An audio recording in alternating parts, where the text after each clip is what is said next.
کیمیا علیزاده المپیکی شد. در رقابت‌های تکواندو بین قاره‌ای که در مانیل فیلیپین برگزار شد، کیمیا علیزاده تکواندوکار تیم ملی بانوان ایران با شکست 3-2 فانا از تایلند ضمن کسب مدال طلا سهمیه المپیک 2016 ریو برزیل را نیز برای ایران به ارمغان آورد. تاج، آجرلو و عزیزالله محمدی تایید صلاحیت شدند و عزیزی خادم رد صلاحیت شد.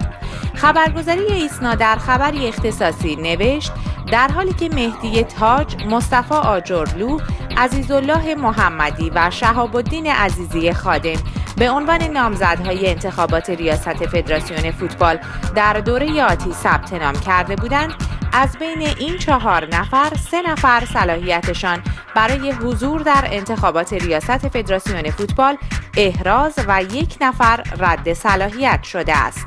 ندا شهسواری سهمیه المپیک گرفت.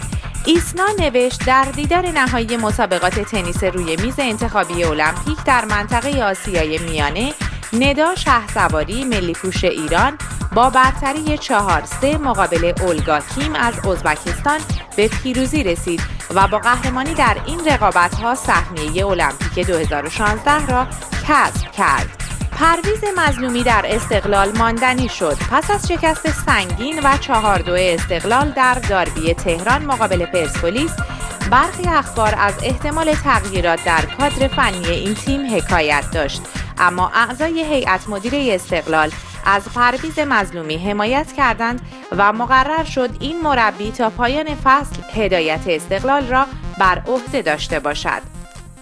مسی به رکورد 500 گل رسید. لیونل مسی ستاره 28 ساله بارسلونا در جریان شکست 2-1 تیمش مقابل والنسیا در رقابت‌های لالیگا تنها گل بارسا را به ثمر رساند تا ضمن گلزنی پس از 515 دقیقه به آمار 500 گل زده در دوران فوتبال حرفه‌ای خود دست یابد.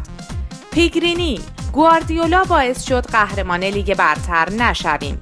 مانوئل پیگرینی سرمربی شیلیایی منسیتی گفت اعلام تغییر مربی تیم در فصل آینده باعث شد تا بازیکنان تمرکز خود را از دست بدهند و البته که به دلایل مختلف بازی‌های مهمی را در ماه فوریه باختیم.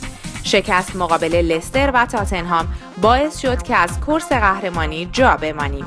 کاپلو: بارسلونا به یک رهبر احتیاج دارد.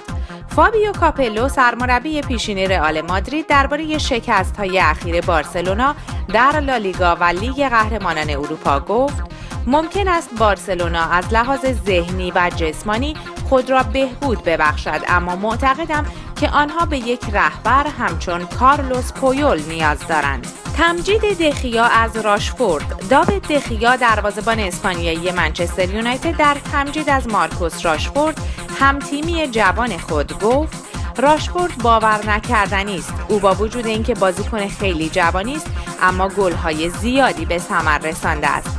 امیدوارم مارکوس سالهای زیادی در منچستر یونایتد بماند و برای این باشگاه تاریخ سازی کند.